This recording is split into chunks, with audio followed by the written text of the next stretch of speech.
In the pouring rain, a poor girl knocked on the door of a mansion and asked the millionaire to buy a candy. With no patience, he agreed only to send her away quickly. But after the first bite, he froze in shock and fell to his knees, tears streaming down his face as he recognized that taste. The rain fell relentlessly on the slate roofs of Stonehaven Manor, a castle of stone and silence perched atop a hill that dominated the city below. For Arthur Montenegro, the sound was a melancholy lullaby, a constant noise that filled the deafening void left by Helena's absence. For 5 years, his world had been one of dark hallways, solitary dinners, and the contemplation of an oil portrait that captured her smile, but not the warmth of her presence. The fortune he'd built, brick by brick, now served only to erect higher walls, isolating him from a world that continued to turn without his soulmate. Coldness was his armor, distrust his shield. Every night, nostalgia visited him like a ghost, bringing bittersweet memories that were both his only comfort and his deepest torture. He felt guilty, a failure for not having saved her, for having drowned so deep in his own grief that he'd lost not only his wife, but also little Livia, his daughter, swallowed by the chaos that followed. That night, the storm seemed to mirror the fury in his chest. Lightning briefly illuminated the dust, dancing on furniture shrouded in white sheets, like specters guarding an untouched past. It was then that a sharp, insistent sound tore through the monotony of the rain. The doorbell. Arthur scowled. No one visited him. Salesmen were turned away by his security at the main gate, miles away. Irritated by the breach of his ritual of solitude, he walked with heavy steps across the marble foyer, the echo of his shoes like hammer blows on a coffin lid. He summoned the most glacial expression in his repertoire, ready to crush any audacity with a single look. As he pulled open the heavy oak door, the wind shoved a gust of cold air and wet leaves inside. Before him, huddled under the portico, was the most unlikely figure, a girl of perhaps 10, her dark hair plastered to her pale face, her large brown eyes fixed on him. She was drenched, trembling, and clutching a small wicker basket with both hands, protected by a checkered cloth that could no longer hold back the moisture. Her determination seemed to be the only thing keeping her upright against the force of the storm. Arthur felt a wave of impatience. A panhandler, just what he needed. "Would you like to buy a homemade sweet, sir?" Her voice came out surprisingly steady, despite her shivering chin. He was about to slam the door in her face, to send her away with a dismissive gesture, but something stopped him. Perhaps it was the way she held herself erect, the dignity in her posture, or maybe a flicker of a distant memory, a spark of humanity he thought he had extinguished. Taking a deep breath, he pulled his wallet from his pocket. "How much for the whole lot?" he asked, his voice rough from disuse. He took out a $100 bill, more than enough to buy dozens of baskets like hers. "Take it and go home before you catch a cold." The girl, however, did not reach for the money. She shook her head gently. "I just want you to buy one, sir, and taste it. My aunt used to say the value of a sweet isn't in the price, but in the love it's made with." With a swift gesture, she uncovered the basket, revealing small, golden, perfectly arranged cakes. "Please, just one." Defeated by exhaustion and a strange curiosity, Arthur relented. He took one of the sweets, a small, rounded cake with a hint of cinnamon. His intention was to simply toss it as soon as she left, but the girl's eyes were fixed on him, expectant. With a sigh of resignation, he brought the sweet to his lips, and then the world stopped. An explosion of flavor flooded his palate. Wildflower honey, the crunch of toasted almonds, and a secret note of cinnamon he hadn't tasted in years. It wasn't just a sweet, it was Helena's recipe. The same recipe she made on Sunday mornings. The same one he'd tasted the day he asked her to marry him. His legs buckled, the air left his lungs. Before the frightened girl, Arthur Montenegro, the man of steel, crumbled to his knees as hot, Forgotten tears finally broke through the barriers of his frozen heart. Time seemed to shatter around Arthur. The taste of the sweet still danced on his tongue, a vivid, painful echo of a love he believed had been buried with Helena. Every note of honey, every fragment of almond was a key unlocking bolted compartments of his memory. He saw Helena in the kitchen, her hair messily tied up with a smudge of flour on her nose, laughing as she forbade him from tasting the batter early. He felt the warmth of her hands in his, the scent of cinnamon that seemed to emanate from her skin. These were memories he had avoided for 5 years, sweet poisons that kept him chained to the past. The girl, who had taken a step back, watched him with wide eyes, the wicker basket forgotten in her hands. The initial fear on her face gave way to sheer confusion. She didn't understand why this big, frightening man who lived in a stone castle was crying over a simple sweet. Arthur struggled to catch his breath. The air felt dense, heavy, hard to inhale. He leaned against the doorframe, his hands shaking uncontrollably. He had to know. The need was stronger than the pain, stronger than his pride. He lifted his gaze to the child, and for the first time, he saw her not as an intruder, but as an enigma, a terrifying miracle. "Where?" he began, his voice hoarse, broken with emotion. "Where did you learn to make this?" His question came out more like a desperate whisper than a demand. The girl hesitated, clutching the basket handle. "My aunt taught me," she answered, her voice low. "She said it was a family recipe, a very old one. She showed me how to toast the almonds just right so they don't get bitter, and how to use the honey from wildflowers because it's more fragrant." Every detail was a confirmation. Another stab to his heart. Helena had been obsessed with those details. They were the secrets that made her sweets unmistakable.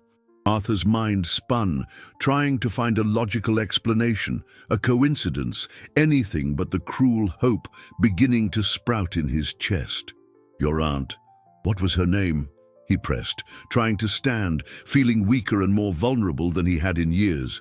"Her name was Esther," the girl said. The name meant nothing to him. A momentary relief and a pang of disappointment hit him at once, but he couldn't stop. And where was she from? What town did she come from? The girl thought for a moment, her brow furrowed in concentration. She always talked about home, a small place with lots of flowers. I think it was called Sweetwater Creek. The name of the town struck Arthur like a lightning bolt.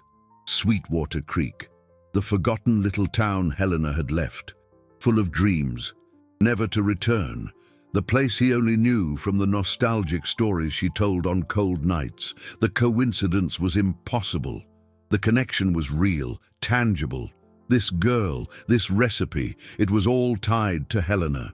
The storm outside seemed to have invaded his soul, and he didn't know if the drops on his face were rain or tears. He needed more time, needed answers. He couldn't let her leave. With a monumental effort, he composed himself, urgency lending him strength. "It's raining too hard. You can't go home in this weather. Come in, please." The request sounded strange on his own lips, accustomed only to giving orders. He opened the door fully, revealing the immense, shadowed foyer. "My housekeeper will take care of you. She'll get you dry clothes and something warm to drink."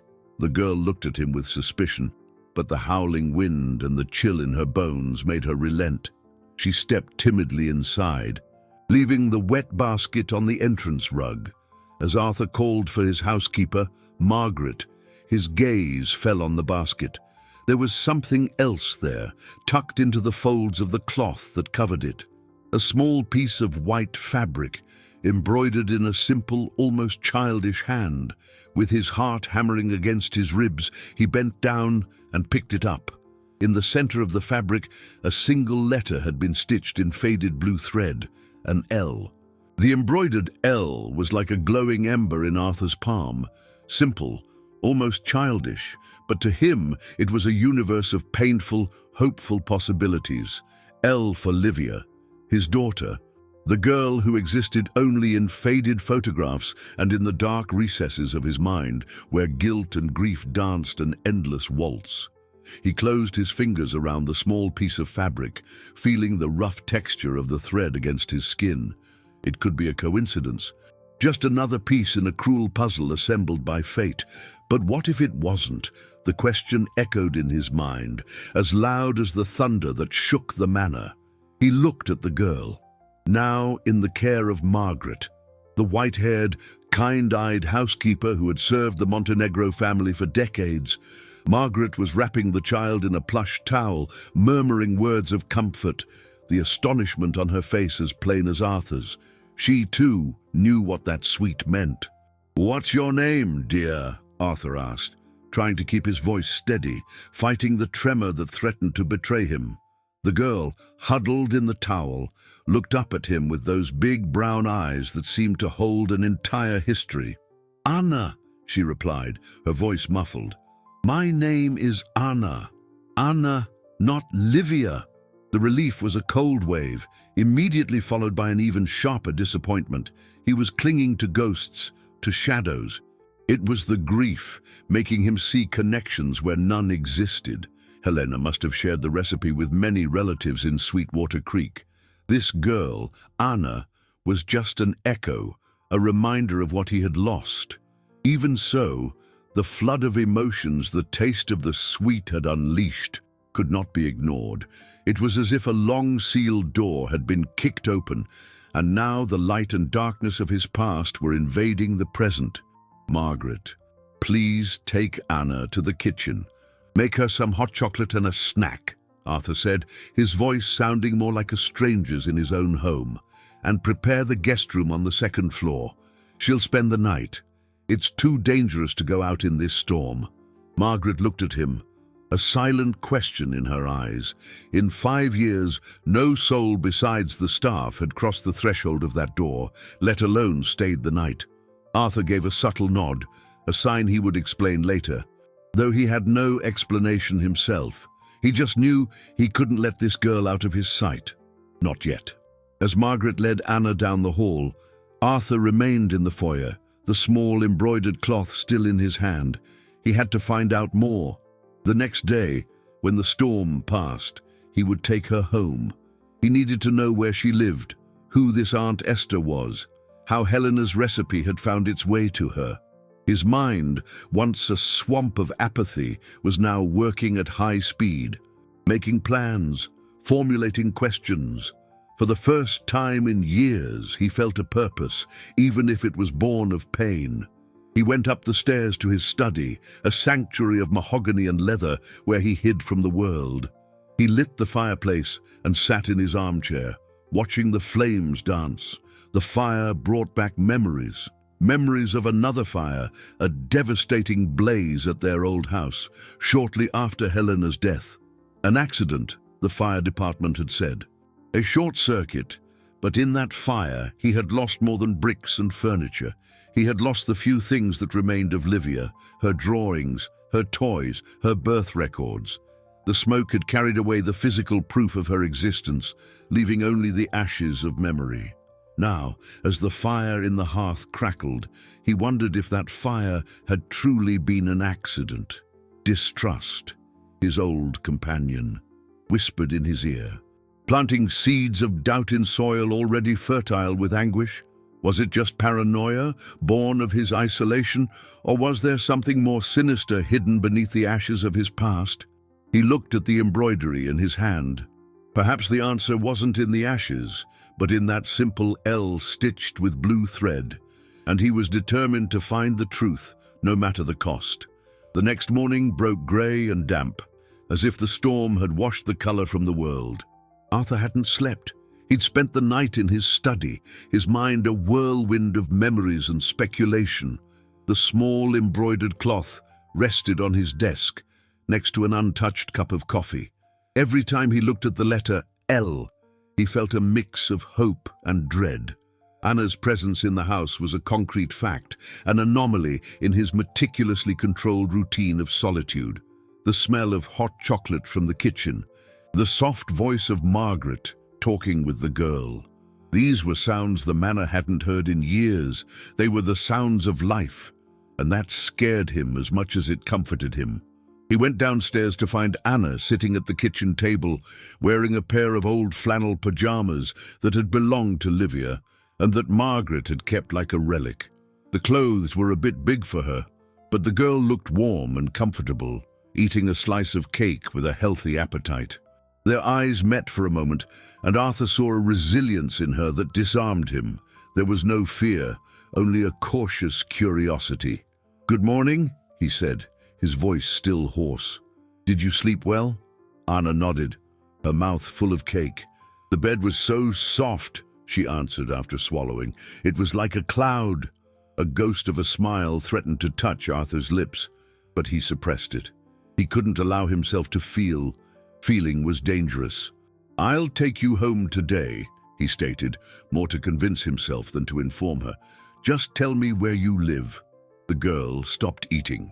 Her face, once bright, lost some of its light. "I don't have a home, sir," she said quietly. "I live at St. Clair's Home for Children, on the edge of town." The information landed like a stone in Arthur's stomach. An orphanage. The girl who carried the secret of Helena's suite was an orphan. The image of her, alone in the storm, selling sweets to get by, suddenly became sharper and more painful. Aunt Esther, to whom she referred with such affection, was no longer there to care for her. A wave of compassion, an emotion he thought had atrophied, washed over him. "I'll take you there," he said, the decision made. The drive to St. Clair's was silent. Anna stared out the window of the luxury car, fascinated by the world rushing by. Arthur, in turn, watched her in the rear-view mirror. There was something in her profile, in the curve of her nose, in the way her dark lashes curled, that felt familiar. They were Helena's features. He shook his head, trying to push the thought away. He was deluding himself, projecting his hopes onto a stranger. The orphanage was an old red-brick building with a well-tended garden that couldn't quite disguise the place's aura of melancholy. Arthur parked the car and walked Anna to the entrance. A middle-aged woman with a stern face and glasses perched on her nose greeted them in the director's office. She was Mrs. Albright, the head mistress. "Anna, where have you been? We were so worried," she exclaimed, her relief mixed with reprimand. "I'm sorry, Mrs. Albright. The storm caught me, and this gentleman helped me," Anna explained, pointing to Arthur. The director sized him up, her distrust clear. "I'm Arthur Montenegro," he introduced himself, extending a hand she shook reluctantly. "Your charge appeared at my door last night. I thought it best she stay at my home." While the director lectured Anna on the dangers of leaving without permission, Arthur seized the opportunity. "I'd like to get more information about the girl," he said, trying to sound casual. "Perhaps make a donation to the institution. Maybe even sponsor her."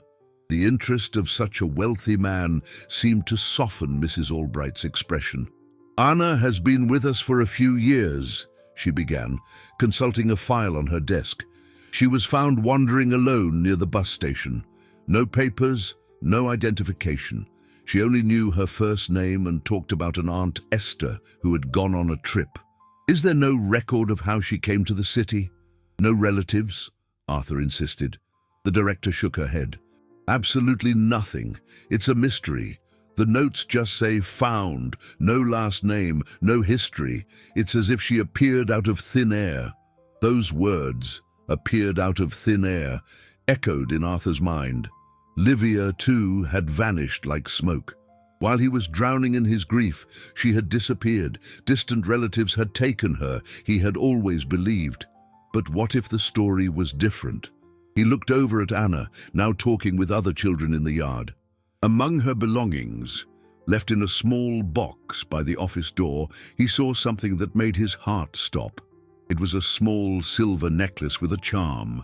He moved closer, feigning interest in the children's drawings on the wall. Holding his breath, he focused on the object. The charm was a small heart-shaped locket, a locket identical to the one he had given Livia on her 3rd birthday, just before their world fell apart. The sight of the silver locket was like a punch to the gut. Arthur remembered the day he'd bought it perfectly. Helena had helped him choose it, her fingers tracing the delicate outline of the heart. "For our little princess," she had said. With that smile that lit up everything around her, he had placed it around Livia's neck, and the little girl had held it with her tiny fingers, fascinated by its shine. It was a unique piece, custom-made by an artisan jeweler. There couldn't be another one like it. The air in the director's office seemed to thin, and he had to lean against the wall to keep his balance. Mrs. Albright looked at him with concern. "Are you all right, Mr. Montenegro? You look pale."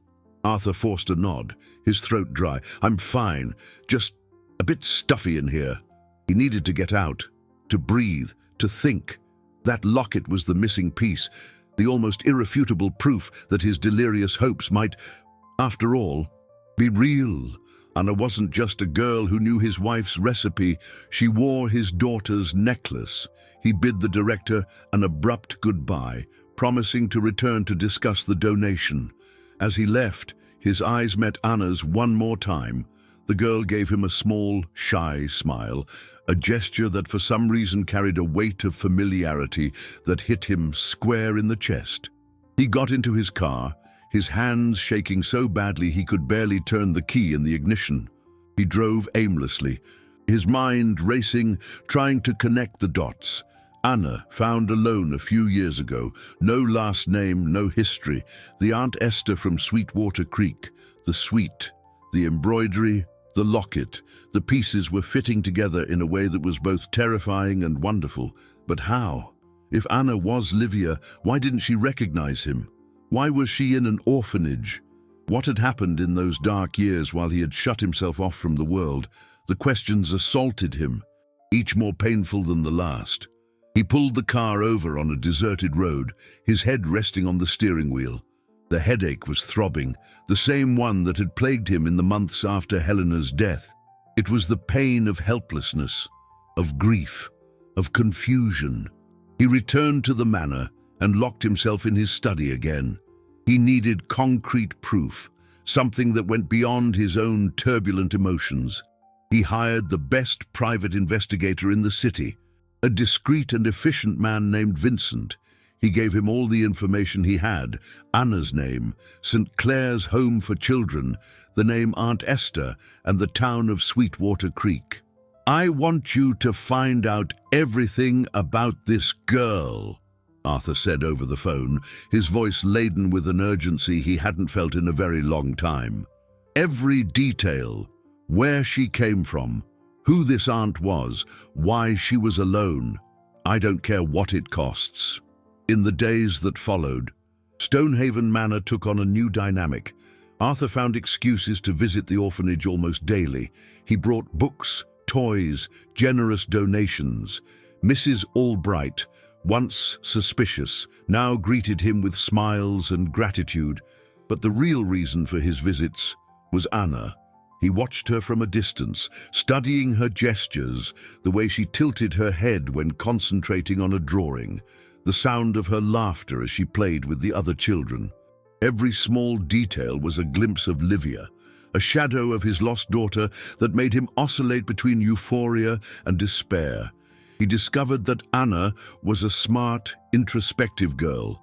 She loved to read and was fascinated by stories of families finding each other again. She told him, on one of his visits, that she sold the sweets to save money. "For what?" he asked, his heart tight. "To buy a star," she replied with the seriousness of a child. "One of those you can name.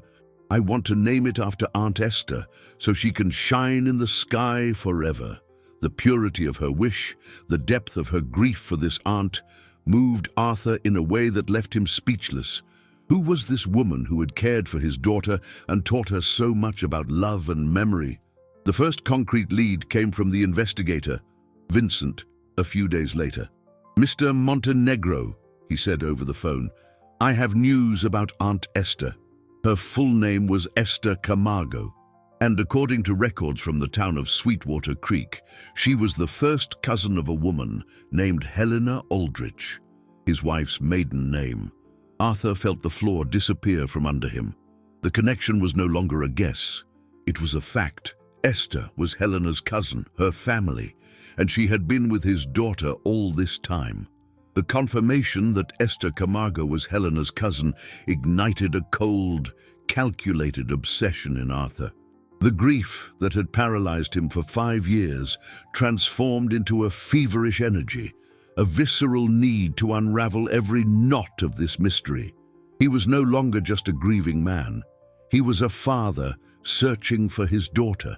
Vincent, the investigator, became his shadow, his eyes and ears, in a world from which Arthur had alienated himself. Every report, every phone call was awaited with an anxiety that corroded his artificial calm. He wanted to know everything about Esther, where she had lived, how she had found Livia, why she had never contacted him. The questions swarmed in his mind, and each answer seemed to lead to more questions. While the investigation progressed, Arthur deepened his relationship with Anna. The visits to the orphanage became the center of his days. He helped her with her homework, read stories to her and the other children, and listened intently to everything she told him about her life with Aunt Esther. Anna spoke of her aunt with a palpable reverence and love. She described a simple little house with a garden full of bees, the smell of sweets baking in a wood-fired oven, and nights when Esther would tell stories about the stars. She used to say that everyone we love becomes a star in the sky when they go, Anna told him one afternoon as they drew in the orphanage yard. That way, they never leave us in the dark. The girl's words were both a balm and a torment to Arthur. He saw in them a reflection of Helena herself, of her poetic and gentle view of the world. Esther had not only cared for his daughter, she had raised her in the image of the mother who had been taken from her. An immense gratitude for this woman he had never met began to grow in his chest, mixed with a confused anger. Why hadn't she reached out to him? Why had she let him believe his daughter was lost forever? The first major obstacle arose when Arthur, impatient with the slow pace of the investigation, tried to access Anna's complete records at the orphanage. He wanted to see the initial report, the name of the police officer who found her, any detail that might have been overlooked.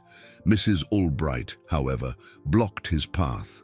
"I'm sorry, Mr. Montenegro," she said, her kindness replaced by professional firmness. "Our privacy policies are very strict. I cannot disclose such sensitive information about one of our children to a stranger, no matter how generous you've been." The word stranger hit him hard. He was a stranger to his own daughter. Frustration consumed him. He could use his power, his lawyers, to force the files open, but he knew it would create conflict and might push Anna away. For the first time in a long time, his money and influence were useless against a bureaucratic and ethical barrier. The second obstacle was even more devastating.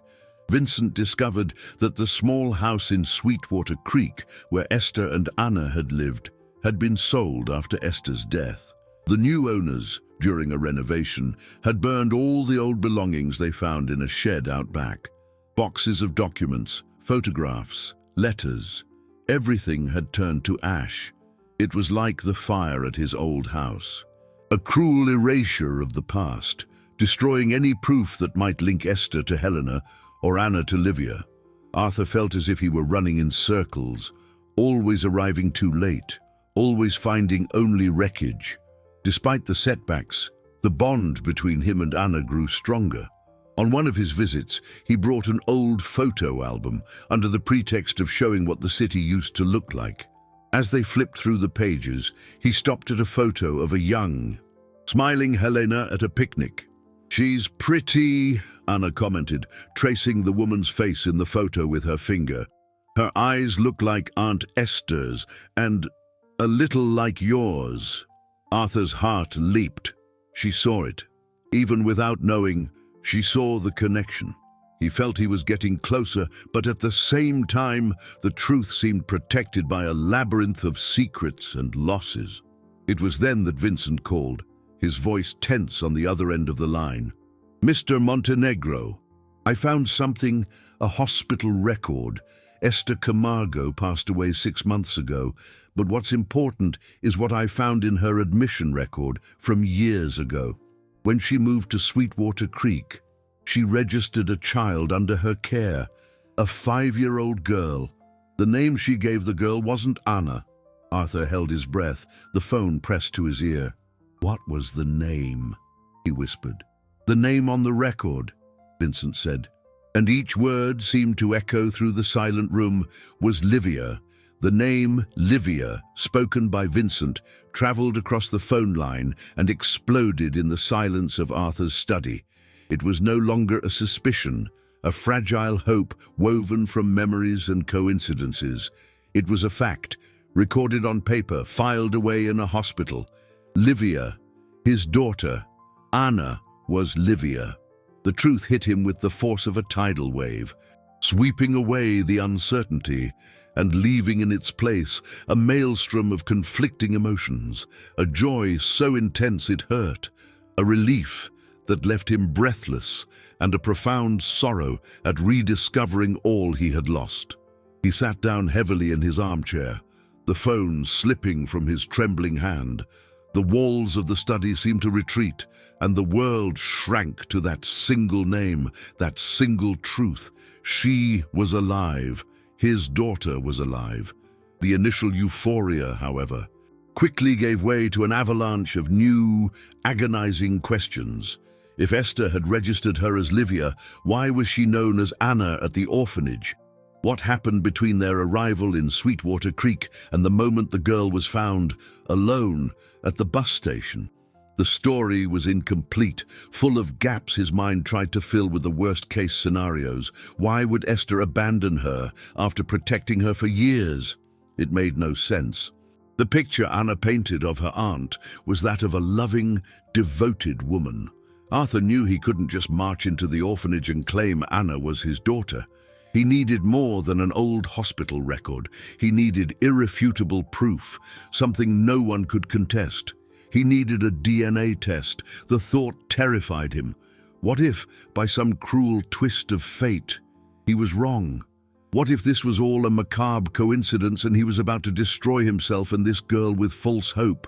But he looked at Livia's locket, which he had discreetly retrieved from Anna's belongings and now kept like a treasure in his desk drawer. He knew, in his heart, he already knew the truth. The process of legally and discreetly obtaining a DNA sample from Anna was complex. Arthur, using his influence, secured the support of a judge he knew, explaining the delicate situation. A hair sample, collected from a brush he had gifted to Anna, was sent to the lab along with a sample of his own saliva. The wait for the results was the longest and most torturous of his life. Every day was a battle against anxiety. He continued his visits to the orphanage, but now it was different. To look at Anna was to look at Livia. He saw Helena's features in her smile, his own stubborn eyes in her gaze. It was a delicious torture, having his daughter so close and yet so unreachable. During this waiting period, Vincent made another discovery. He found an old neighbor of Esther's in Sweetwater Creek, an elderly woman named Mrs. Elvira. At first, she was reluctant to talk, but the mention of Helena Aldrich's name made her open up. Esther was a good soul, the neighbor recounted. She showed up here out of nowhere, with the little girl in her arms. The child was terrified, wouldn't speak. Esther said her cousin, Helena, had passed, and that the husband was lost in his grief. She was afraid the girl would be taken by the wrong people, greedy relatives, so she took her and brought her here to protect her. Arthur listened to Vincent's report, every word embedding itself in his soul. So, it wasn't abandonment, it was a rescue. Esther hadn't excluded him out of malice, but out of fear. Fear that in his darkness, he wouldn't be able to protect his own child. The guilt he had carried for years gained a new, terrible weight. He hadn't just failed to save Helena. His grief had made him untrustworthy in the eyes of the one person who tried to save Livia. And why did she call her Anna? Arthur asked, his voice thick with emotion. The girl wouldn't respond to Livia, Mrs. Elvira had explained through Vincent. The name seemed to scare her, maybe because of the trauma. One day, playing in the garden, she pointed to a flower and said, "Anna." It was an anemone. Esther thought it would be a good new start, a new name for a new life. And so, Livia became Anna. The story fit. It all made sense. And then the phone rang. It was the lab. Arthur answered, his heart pounding against his ribs. On the other end of the line, a professional, impassive voice spoke the words that would change his life forever. "Mr. Montenegro, the DNA test results are positive. The probability of paternity is 99.99%. The confirmation from the DNA test was the epicenter of an earthquake that shook the foundations of Arthur's world. The mathematical certainty, expressed in a percentage of 99.99%, was both a liberation and a condemnation. His daughter was alive. This now undeniable truth filled him with an overwhelming joy, a light penetrating the cracks of his darkened soul. But at the same time, that same light illuminated the vastness of his failure. For 5 years, he had lived as a recluse, sunk in self-pity, while his daughter, his Livia, grew up as Anna in a world of uncertainty, believing herself an orphan. The guilt was no longer a shadow. It was a physical presence, a weight on his shoulders that made him stoop. He spent hours awake at night, staring at his bedroom ceiling. The image of little Anna selling sweets in the storm, overlapping with the image of Livia in his lap. The two were the same person, and he had failed them both. His first impulse was to run to the orphanage, hug Anna, and tell her the whole truth. But he stopped himself. Reason, his old ally, warned him of the situation's fragility. Anna was no longer the baby Livia he had lost. She was a 10-year-old girl with her own history, her own pains and loyalties. Aunt Esther was not a kidnapper in her mind, but the only family she had ever known, her safe harbor. Revealing the truth, abruptly, could be a traumatic shock, an emotional violence that would push her away forever. He could not risk losing her a second time. Arthur decided he needed to earn her trust not as a wealthy benefactor, but as a father figure, even if she didn't know it. He intensified his visits, but changed his approach. He began sharing stories of his own childhood, his dreams and fears. He spoke of Helena, not as his lost wife, but as a dear friend from his youth. He told her about her love for cinnamon sweets and gardens full of bees, subtly weaving a bridge between Anna's past and his own. "You know, Anna," he said one afternoon, helping fix a swing in the orphanage playground, "I lost someone very important to me, too. For a long time, I thought the best way to honor her memory was to be sad, but I think I was wrong." Anna stopped swinging and looked at him with the wisdom that children who have suffered greatly seem to acquire.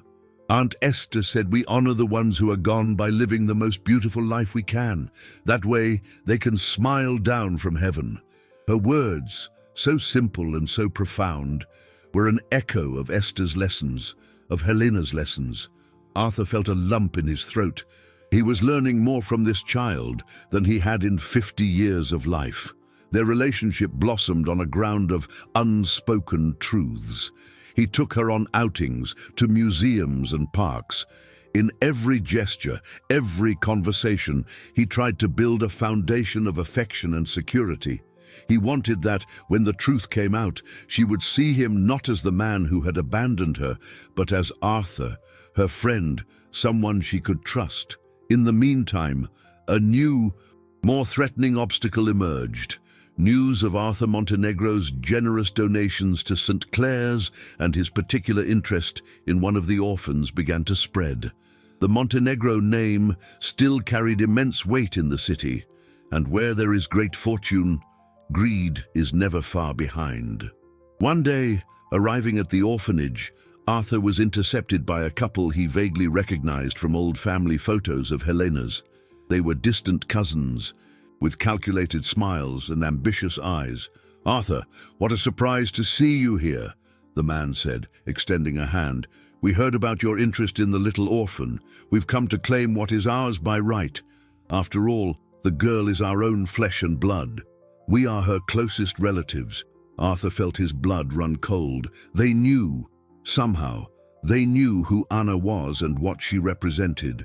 The battle for his daughter was about to begin, and it would be fought not just in his heart, but before judges and lawyers, under the scrutiny of a world he had tried so hard to keep at a distance. The calculated coldness, the armor Arthur had worn for 5 years, snapped back into place with astonishing speed. Facing Richard and Sonia Aldrich, Helena's distant cousins, he was not the grieving father, but the ruthless businessman who had built an empire. He sized them up with a sharp gaze, noting the clothes just a bit beyond their means, the poorly disguised anxiety in Sonia's smile, and the sheen of sweat on Richard's brow despite the mild day. They were vultures, circling prey they didn't even realize was so valuable. "Flesh and blood," Arthur repeated, his voice low and dangerously calm. "Curious. I don't recall the presence of this blood for the past 5 years. I don't recall phone calls, letters, or any concern for the branch of the family I supposedly represent." Each word was a sharpened stone, thrown with precision. Richard swallowed hard, his smile faltering. "Well, Arthur, you know how it is. Life. We didn't want to intrude on your grief. But when we heard that one of our own, a relative of our dear Helena, was here alone, our familial duty called." Familial duty sounded so hollow and false in the orphanage yard that Arthur felt a surge of nausea. The anger simmering in his chest was unlike anything he had felt before. It wasn't the helpless rage of grief, but a primal, protective fury. It was the roar of a father defending his child. He glanced over their shoulders and saw Anna, near the swing set, watching the scene with wide eyes. She didn't understand the words, but she felt the hostility emanating from the couple, a dissonance with the calm she always found with Arthur. "Your duty seems to have impeccable timing," Arthur continued, taking a step forward, forcing them back. "It coincides perfectly with the rumors of my donations to this institution. Let me be clear. The girl is under the protection of this home, and by extension, under mine. Any attempt to disturb her will be dealt with accordingly." Seeing that the facade of cordiality wouldn't work, Sonia switched tactics, letting the mask drop to reveal the greed beneath. "This isn't about your donations, Arthur. It's about family. We have a legal right. We can file for custody. A judge will surely see that the best place for a child is with her relatives, not in an institution or with some reclusive benefactor." The threat was laid bare. The word reclusive was laced with venom, a weapon aimed at Arthur's most exposed wound. He knew they would use his isolation, his grief, his past against him in court. At that moment, Anna, sensing the danger, instinctively ran to Arthur's side and took his hand. The touch of her small fingers was like an electric current, solidifying his determination into a wall of steel. Arthur looked down at Anna's worried face, then back at the couple. His decision was made. He would hide no longer. "Do what you feel you must," he said, his voice devoid of all emotion. "But know that you will be fighting not just me, but everything I represent. Now, if you'll excuse me, I promised Anna I'd help her with a puzzle." He turned, guiding Anna away from them, leaving them standing in the middle of the yard, humiliated and furious. When they were a safe distance away, he knelt in front of her, ignoring the dirt on his expensive trousers. He took both her hands in his. "Don't worry about those people, Anna. They're not going to hurt you. I won't let them. I promise." The intensity in his voice, the seriousness in his eyes, was something Anna had never seen. She looked at him, confusion and trust warring in her brown eyes. She believed him. But there was a question that had to be asked, a doubt born from that powerful gesture of protection. She squeezed his hand and asked, her voice little more than a whisper, "Arthur, why do you care so much about me?" Anna's question, "Why do you care so much about me?" hung in the air, simple and devastating. For Arthur, kneeling before her in the orphanage yard, it was both a judgment and an absolution. How could he explain the complex web of pain, love, and regret that connected him to her? How could he translate a positive DNA test and 5 years of blind grief into words a 10-year-old girl could comprehend without shattering? The world around them faded, the laughter of the other children, the hum of the city, all dissolved into an intimate silence where only the two of them existed. He looked deep into her eyes, those eyes that were a mirror to the past, and the answer came not from his calculating mind, but from his newly awakened heart. A flash of memory transported him to another garden. Years ago, Helena was sitting on a swing, pregnant with Livia, the afternoon sun turning her hair to gold. He had come up behind her and wrapped his arms around her, his hand resting on her belly. "You're going to be a good father, Arthur," she had said, turning her face to kiss him. "I know you will. You have a protective heart." He had smiled, confident. "I'll protect her from everything and everyone," he had promised. "She will never know pain." The irony of that promise cut him like glass now. He returned to the present, the image of Helena merging with Anna's face. The answer was there, in the broken promise he now had a chance to fulfill. "Because," he began, his voice thick with emotion, "you remind me of someone I loved more than life itself, someone who had the same light in her eyes, a strong, brave light." He paused, choosing his words as carefully as someone disarming a bomb. "And a long time ago, I made a promise that I would always protect that light. I failed once. I won't fail again." Anna didn't understand the depth of his words, the confession of guilt embedded in his promise. But she understood the sincerity. She saw the raw pain in his eyes, a vulnerability that made him real, human. She felt the truth in his emotion, a truth that transcended logical explanations. Without a word, she let go of his hands and, in a gesture that broke the final barriers of ice around Arthur's heart, she hugged him. The embrace was small, awkward, but to him, it was the entire world realigning itself. He wrapped his arms around her, burying his face in her hair that smelled of sun and inexpensive orphanage shampoo. And for the first time, he cried not from pain, but from an almost unbearable hope. That moment changed him. The looming battle was no longer about reclaiming what was his, it was about deserving it. Returning to the manor that night, his hesitation was gone, replaced by a cold resolve. He picked up the phone and called Isabella Torres, his lead counsel, a woman as sharp as steel. "Isabella, it's me," he said, without preamble. "Prepare for a custody battle. I don't care about the cost. I don't care about the difficulty. I want the best team, the most aggressive strategy. We are going to win." There was a silence on the other end of the line, Isabella's surprise almost palpable. "Arthur, custody of whom? What's happened?" He knew he had to tell her everything. He laid out the entire story, from the stormy night to the DNA results. His voice steady and methodical.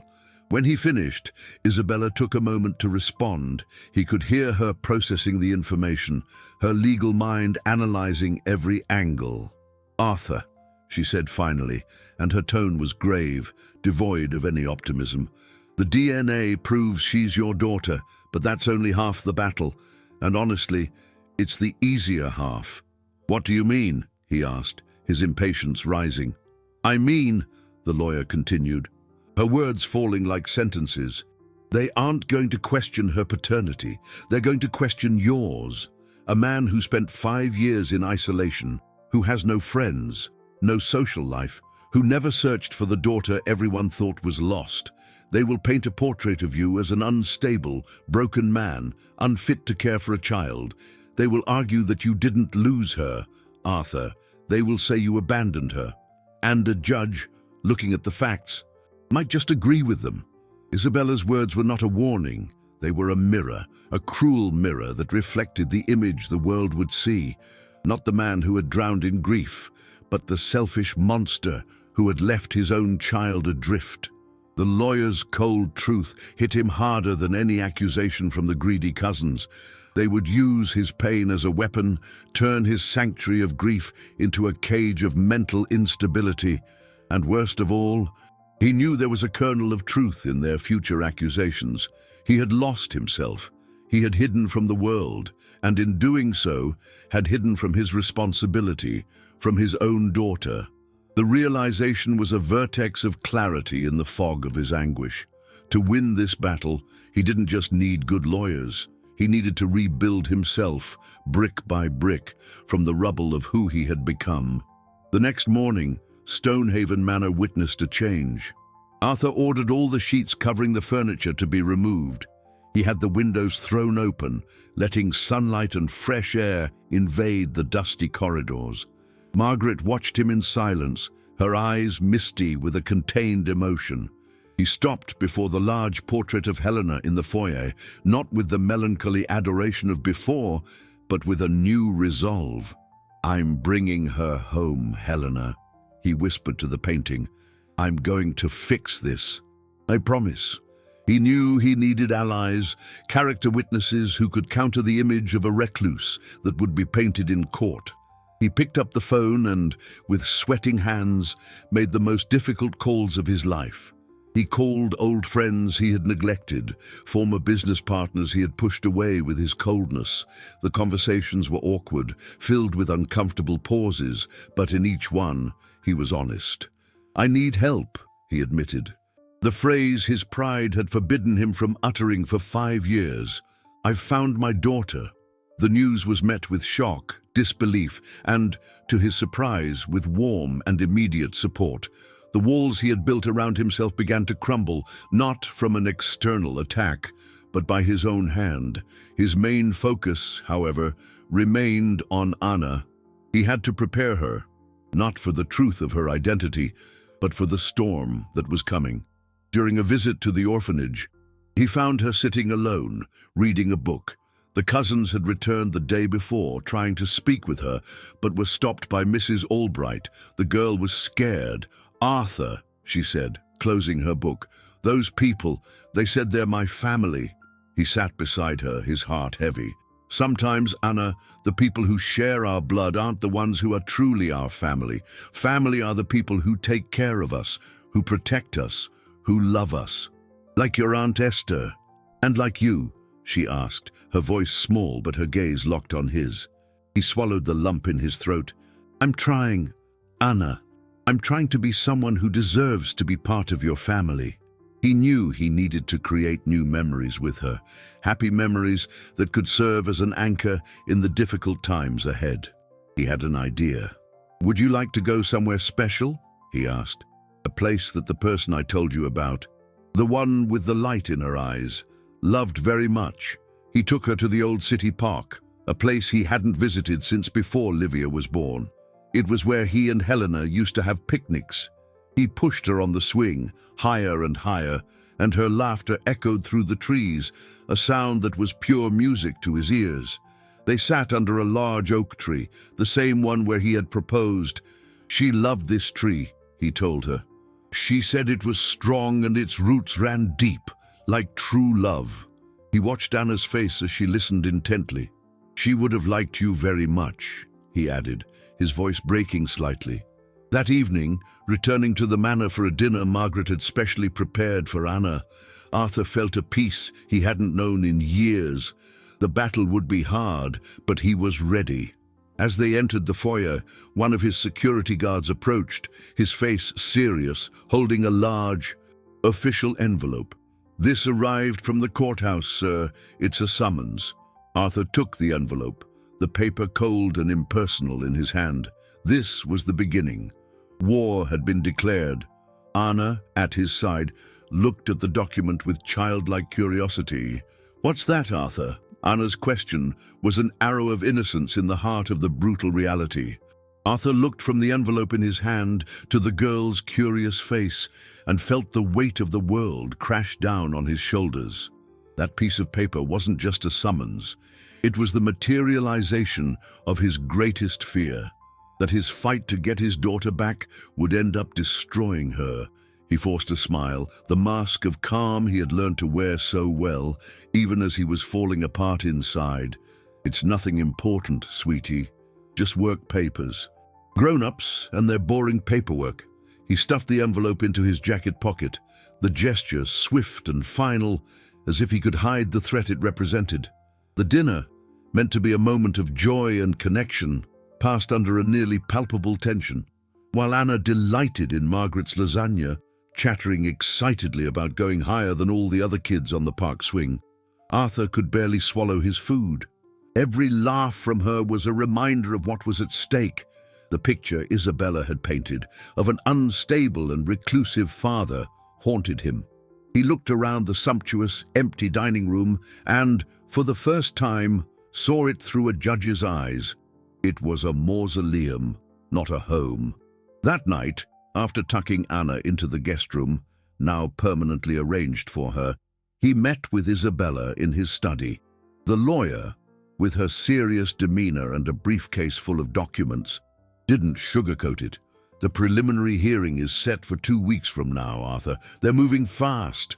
They're claiming you're a potentially damaging influence and are petitioning for immediate custody based on your history of isolation." "That's absurd," he exploded, his control finally snapping. "I'm her father, and they are the relatives who, on paper, showed concern first," Isabella countered, unflappable. "Arthur, we need more than your DNA and your word. We need to prove you are no longer the man who shut himself off from the world 5 years ago. And more importantly, we need Anna herself to want to stay with you. Her opinion, even as a child, will carry enormous weight." The idea of putting Anna in that position, of forcing her to choose, sickened him. But Isabella was right. The key to everything was the girl's heart. In the days that followed, Arthur launched a quiet, desperate campaign to win over his daughter. He knew time was running out. With Margaret's help, he began to transform the manor. Livia's room, which had remained untouched like a shrine of pain, was the first to change. Together, they packed away the baby clothes and small toys and redecorated the space. They painted the walls a sunny yellow, Anna's favorite color, and assembled a bookshelf filled with adventure and fantasy novels. It was no longer a room of mourning. It was an invitation to the future. He took Anna to meet his friends, introducing her with a pride that surprised him. People saw the change in him. The cold, distant Arthur had given way to a softer man whose eyes lit up whenever he looked at the girl by his side. He taught her to ride a bike in the manor's vast gardens, running behind her, laughing when she wobbled, his heart overflowing with a simple, pure happiness that money had never been able to buy. But the shadow of the lawsuit loomed over them. Arthur knew he had to tell her, at least part of the truth, before she heard it from strangers in a courtroom. He chose the setting carefully, the kitchen, the heart of the home. As they made Helena's sweet recipe together, their hands were covered in flour. The smell of toasted almonds and cinnamon filled the air. "Anna," he began, his voice low and serious. "Remember those people from the orphanage? They filed a petition with the court. They want you to go live with them." Anna stopped stirring the batter, the smile vanishing from her face. "But why? I don't want to. I want to stay here." "Here where, Anna?" he asked, his heart in his throat. "Here, at the orphanage, and with you," she replied, her eyes filling with tears. "I don't want to leave." This was the moment, the gateway to the truth. He took a deep breath, knowing the next words could either unite them or tear them apart forever. "Anna, there's something I need to tell you. About me, about my family, about the little girl I lost."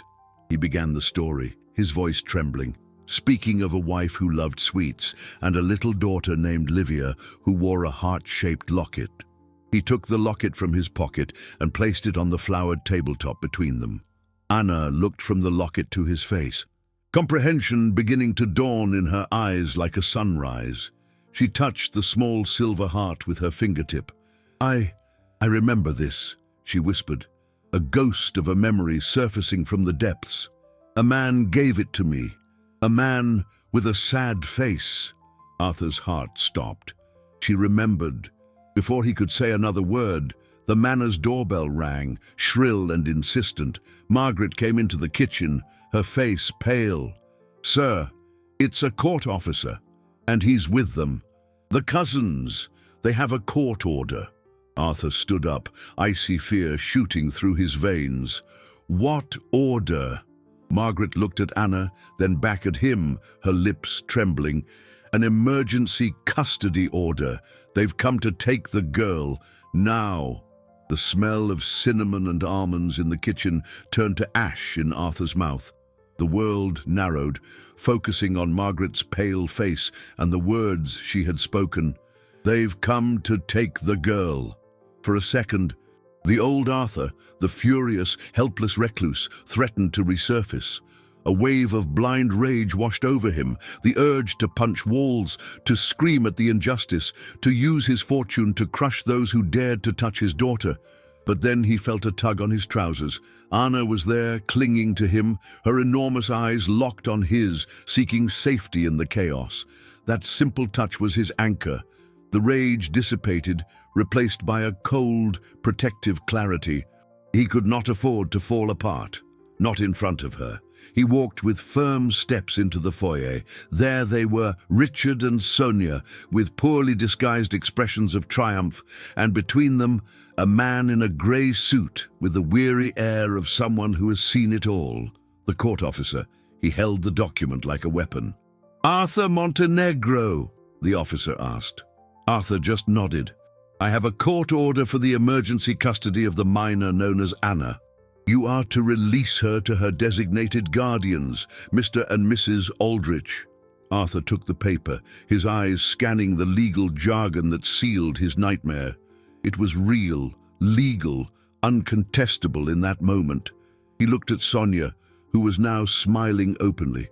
"It's for her own good, Arthur, with her real family."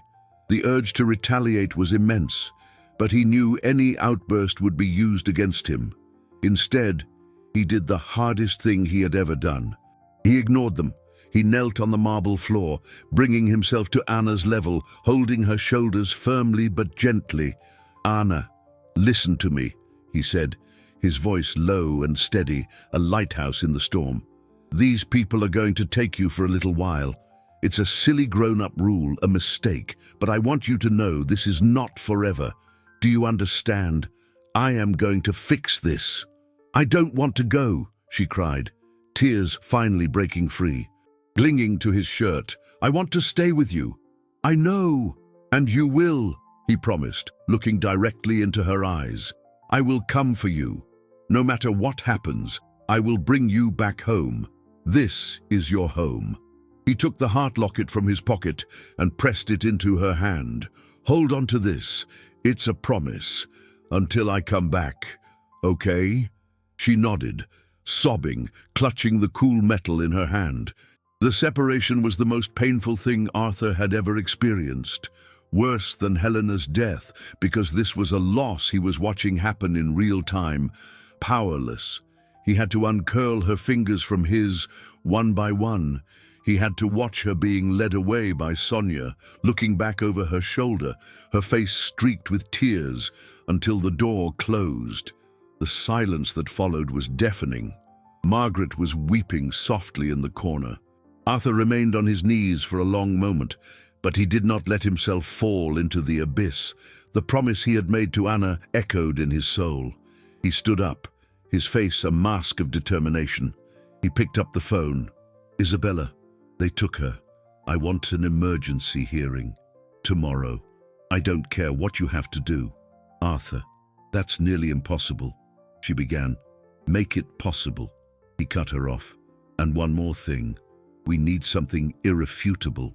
Something that proves not just my paternity, but Helena's intentions, Esther's story. Something that will destroy their credibility. While Isabella worked the courts, Arthur and Vincent retraced every step of Esther's life. Hours later, late into the night, Arthur's phone rang. It was Vincent. "Mr. Montenegro, I think I found something. Esther's neighbor, Mrs. Elvira, she remembered something. Esther sold some old family jewelry before she got sick. But she kept one box, a wooden box she always called the girl's life insurance. The box was sold with the rest of the furniture to an antique shop in the next town. I tracked it down, and I bought the box." Arthur's heart pounded. "What's inside, Vincent?"